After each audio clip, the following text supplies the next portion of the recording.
Hello दोस्तों, आप सभी को हमारे YouTube चैनल द रंजीत वे में बहुत बहुत स्वागत है। दोस्तों, इससे पहले मैंने वीडियो बनाया था जिसमें आप लोगों को बताया था कि ग्रामर के कुछ बेसिक्स, इंग्लिश के कुछ basic definition, word, letter, sentence के बारे में बताया था।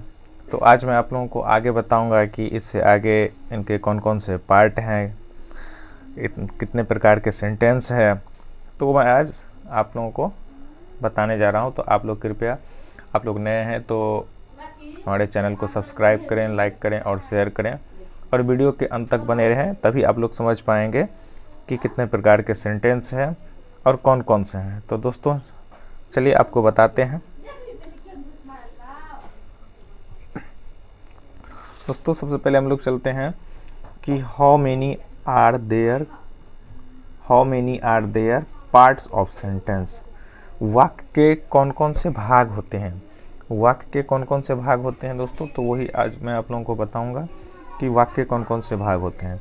तो पहला होता है सब्जेक्ट, जिसे हम लोग बोलते हैं कर्ता। सब्जेक्ट जिसको हिंदी में बोलते हैं कर्ता। दूसरा है प्रेडिकेट, जिसको हम लोग हिंदी में बोलते हैं विधेय। तो चलते हैं कि व्हाट इज सब्जेक्ट। सब्जेक्ट क्या होता है, सब्जेक्ट हम लोग किसे कहते हैं।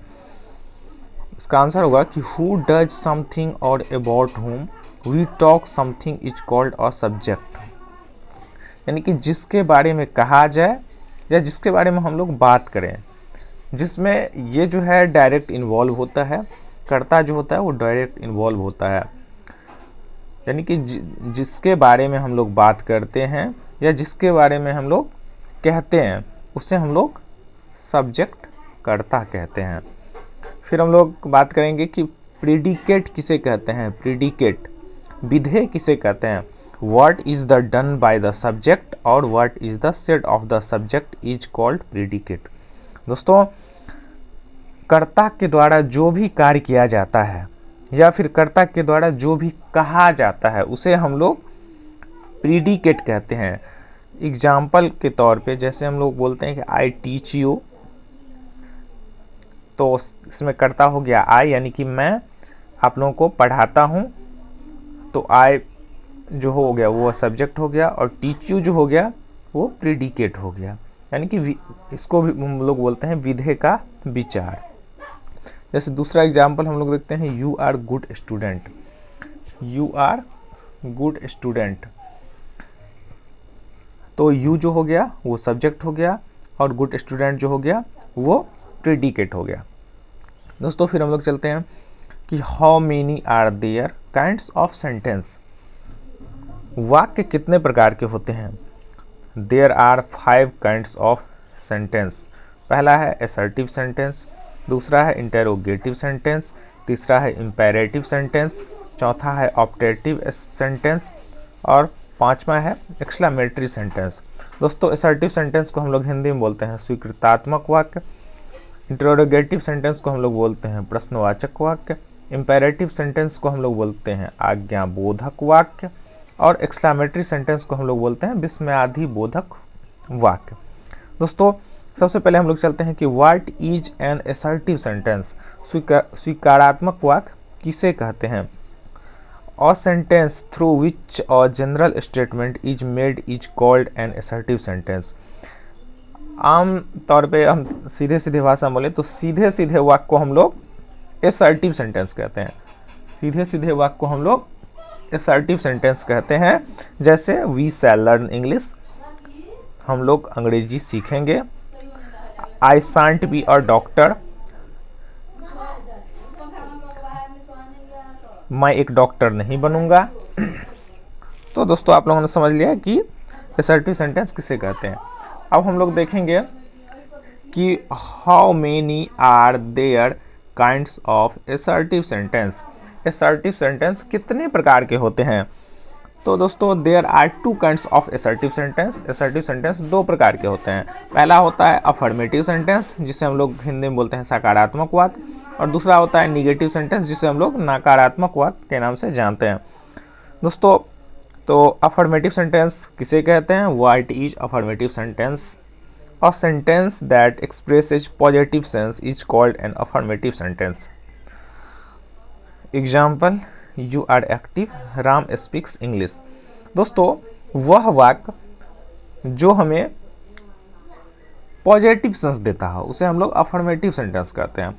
जैसे यू आर एक्टिव, आप सक्रिय हैं, राम स्पीक्स इंग्लिश, राम अंग्रेजी बोलता है। तो ये दोस्तों ये हो गया आपको अफर्मेटिव सेंटेंस। फिर हम लोग देखते हैं निगेटिव सेंटेंस किसे कहते हैं। What is negative sentence? A sentence that expresses negative sense is called a negative sentence. दोस्तों वह वाक्य जो हमें नकारात्मक सेंस देता हो, निगेटिव सेंस देता हो, उसे हम लोग निगेटिव सेंटेंस कहते हैं। For example, you are not active, आप सक्रिय नहीं है। दोस्तों इसका सबसे बड़ा पहचान है कि इसमें या तो कोई निगेटिव वर्ड लगा रहेगा या फिर नो या नोट लगा रहेगा, तो उसे हम लोग आसानी से पहचान सकते हैं कि ये नकारात्मक वाक्य है। फिर है Ram doesn't speak English, Ram अंग्रेजी नहीं बोलता है। दोस्तों हमको वाक्य पढ़ने से पता चल रहा है कि ये जो है नकारात्मक वाक्य है, इसमें निगेटिव सेंस है। फिर हम लोग चलते हैं what is N interrogative sentence. प्रश्नवाचक वाक्य किसे कहते हैं? दोस्तों अ sentence through which a question is asked is called N interrogative sentence. वह वाक्य जिससे एक प्रश्न पूछने या कहने का बोध होता है उसे हम लोग इंटेरोगेटिव सेंटेंस कहते हैं। For example, are you okay, क्या आप ठीक हैं? फिर हम बोलते हैं आर यू राइटिंग, क्या आप लिख रहे हैं? Where does your father live, आपके पिताजी कहाँ रहते हैं? दोस्तों इसका इंटेरोगेटिव सेंटेंस में प्रश्न पूछने का, जो भी हम लोग प्रश्न पूछते हैं वो इंटेरोगेटिव सेंटेंस होता है। इसमें आगे मैं आप लोगों को बताऊंगा, जब WH वर्ड पढ़ाऊंगा तो मैं आप लोगों को बताऊंगा कि कौन कौन से इसमें वर्ड भी आते हैं जिसके थ्रू वो इंटेरोगेटिव सेंटेंस बन जाता है। और दोस्तों मैं अभी भी आपको बता देना चाहता हूं कि इंटेरोगेटिव सेंटेंस का सबसे बड़ा पहचान ये है कि आपको सेंटेंस के लास्ट में क्वेश्चन मार्क लगा रहेगा, तो वो हो गया इंटेरोगेटिव सेंटेंस। तो हम लोग आसानी से पहचान सकते हैं कि जिस वाक्य के अंत में या फिर जिस सेंटेंस के अंत में प्रश्नवाचक चिन्ह लगा रहे हैं वो इंटेरोगेटिव सेंटेंस होता है। फिर हम लोग चलते हैं दोस्तों, what is an imperative sentence. What is in imperative sentence?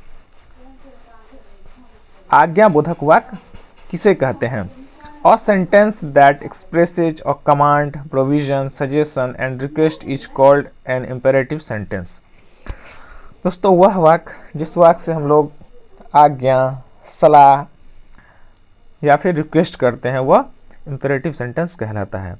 For example, do it, इसे करो, डोंट गो देयर, वहाँ मत जाओ, गो देयर, वहाँ जाओ, प्लीज़ हेल्प मी, कृपया हमारी मदद करें। तो दोस्तों ये हो गया इंपेरेटिव सेंटेंस। अब हम लोग देखते हैं दोस्तों व्हाट इज ऑप्टेटिव सेंटेंस। आज्ञाबोधक वाक्य किसे कहते हैं या आज्ञाबोधक वाक्य क्या है? A sentence that expression blessing और curse is called an optative sentence.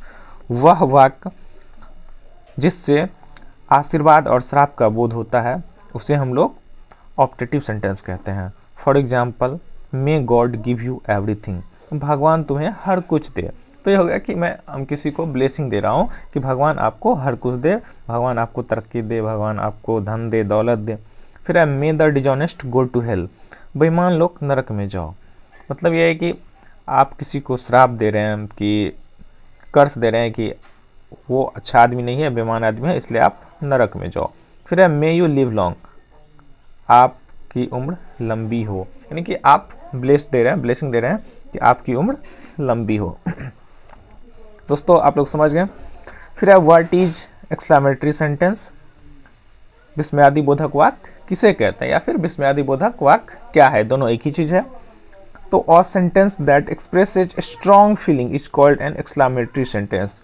दोस्तों वह वाक्य जो हमें स्ट्रॉन्ग फीलिंग देता हो उसे हम लोग एक्सक्लेमेटरी सेंटेंस कहते हैं। जैसे एग्जाम्पल के थ्रू आप लोग इसे आसानी से समझ सकते हैं। जैसे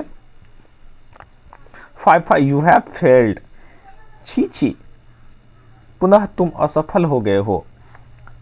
फिर बोलते हैं hurrah, India won the match. मतलब हमको अंदर से स्ट्रॉन्ग फीलिंग आ रही है। मतलब जो कहते हैं ना कि कोई भी वाक्य बोलते हैं तो हम लोग सोच समझ कर बोलते हैं, लेकिन एक्सक्लेमेटरी सेंटेंस होता है ना कि हमारे अंदर से फीलिंग होती है कि जैसे मैं जीत गया, वाह क्या जगह है, और वाह क्या सीन है। तो इस तरह की जो सेंटेंस होते हैं वो होते हैं एक्सक्लेमेटरी सेंटेंस। और दोस्तों इसको सबसे पहचानने का जो आसान तरीका है कि एक्सक्लेमेटरी सेंटेंस कौन होता है, तो वो आपको क्या होगा कि सेंटेंस के लास्ट में आपको एक्सक्लेमेशन मार्क लगा रहेगा, तो हम लोग समझ जाएंगे कि यह जो है एक्सक्लेमेटरी सेंटेंस है।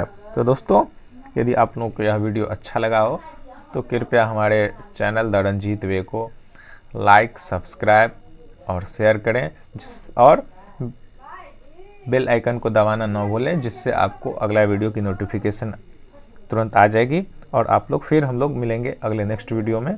तब तक के लिए जय हिंद।